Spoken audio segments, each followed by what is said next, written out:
आइल्स dough channel देखना आप शुरू कर चुके हैं और आज की इस वीडियो में हम जानेंगे कुछ words with the help of writing task 2 के इंट्रोडक्शन के साथ। इस इंट्रोडक्शन में मैंने कुछ वर्ड्स को हाईलाइट कर रखा है और उनको नंबरिंग दे रखी है। इन नंबरिंग्स के वर्ड्स को हम डिटेल में जानेंगे नीचे। So welcome on this video and let's start. So ये इंट्रोडक्शन ले रखा है मैंने टेक्नोलॉजी के ऊपर। Technology is flourishing by leaps and bounds and providing us new avenues. यहाँ तक एक बार देख लेते हैं। इसमें 3 वर्ड्स हैं। Technology is flourishing. फ्लोरिशिंग का मतलब क्या होता है?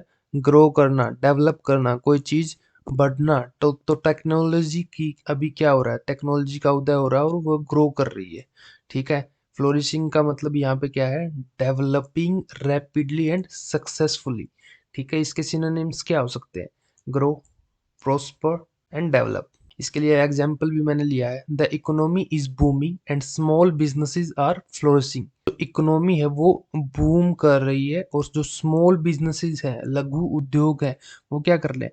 फ्लोरिशिंग। फ्लोरिशिंग का मतलब क्या है? यहाँ पे डेवलप कर रहे हैं। नेक्स्ट है Dooj plants you gave me. जो प्लांट आपने मुझे दिए थे आर फ्लोरिशिंग, वो ग्रो कर रहे हैं, बढ़ रहे हैं। ठीक है गाइज, आगे देखते हैं। Technology is flourishing. Technology grow कर रही है बाय लीप्स एंड बाउंड्स। ये एक ईडीएम है गाइज, बहुत ही अच्छा ईडीएम है। इसका यूज हम करते हैं बाय लीप्स एंड बाउंड्स, मतलब कोई चीज बहुत ही फास्ट हो रही है। ठीक है।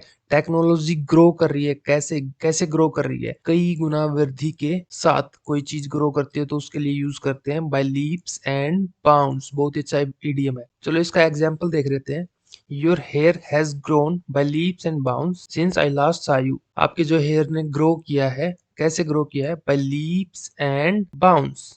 बाय लीप्स एंड बाउंड्स मतलब कि बहुत ही तेजी से, बहुत ही fast, rapidly in fast progress. तो आई थिंक आपका एडीएम क्लियर हो गया होगा guys.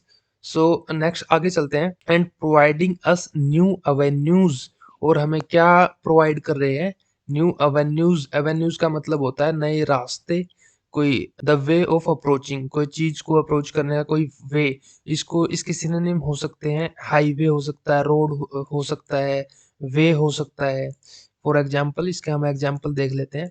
We need to explore every possible avenue. हमको एक्सप्लोर करने की जरूरत है एवरी पॉसिबल एवेन्यू को, हर पॉसिबल रास्ते को। ठीक है।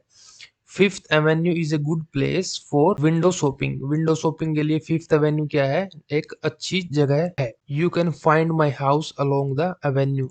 एवेन्यू के साथ ही आपको मेरा घर मिल जाएगा। ठीक है गाइज, आगे चलते हैं। avenues while keeping ourselves updating with the latest news and current affair। और इसके साथ साथ while keeping ourselves updated, और हम अपने आप को अपडेट रख सकते हैं with the latest news के साथ और current affair के साथ। therefore जबकि, therefore का मतलब होता है जबकि। therefore यहाँ पे एक कंजक्शन है और therefore a fair amount of people।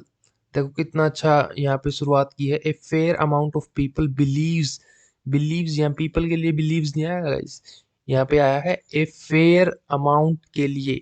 यहाँ पे ए लगा दिया ना आगे, ए फेयर अमाउंट, इसके लिए आया है बिलीव, सिंगुलर वर्ब आया है। अगर पीपल होता तो क्या होता? बिलीव। ठीक है। ऑफ के बाद आने वाला सब कुछ ऑब्जेक्ट मान लिया जाता है और ऑब्जेक्ट के लिए जो है वर्ब नहीं लगाई जाती। तो ये वर्ब आई है a fair amount of people में, ए फेयर अमाउंट के लिए। ठीक है। A fair amount of people believes a conventional way। कौन सा वे में बिलीव करते हैं? Conventional way. अब ये कन्वेंशनल वे क्या होता है अभी बताता हूँ। कन्वेंशनल वे होता है फॉलोइंग द यूजुअल और widely accepted way of doing things. कोई ऐसा तरीका जो सालों वर्षों से चला आ रहा है और उसको हम करते आ रहे हैं। ठीक है। जैसे स्टैंडर्ड, इसका ये सिनोनिम हो सकते हैं। Standard way of doing work, ordinary, this is the usual work which I do in the morning. तो ये एक क्या क्या हो सकता है? कन्वेंशनल वे है। ठीक है। For example a bride wearing red dress on her wedding day. Bride क्या होता है गाइज? ब्राइड होता है a women on her wedding day और just before and after the event. तो एक दुल्हन जो है क्या पहनती है? रेड ड्रेस पहनती है। वैसे तो और कलर की भी पहन सकती है, बट कन्वेंशनल वे क्या है? What is the conventional way? Conventional way है कि वो शादी वाले दिन रेड ड्रेस पहनती है। तो आगे देखते हैं। Therefore, a fair amount of people believes a conventional way of newspaper reading will be disappear. कुछ जो है लोग वो बिलीव करते हैं इस कन्वेंशनल वे पे कि reading newspaper will be disappear, लेकिन I do not completely accord. Accord का मतलब क्या होता है? सहमत होना है। मैं कम्प्लीटली इसमें सहमत नहीं हूँ with it, because a conventional newspaper is an easiest and cheapest way to get news. क्योंकि जो कन्वेंशनल वे है newspaper is an easiest and cheapest way to get news.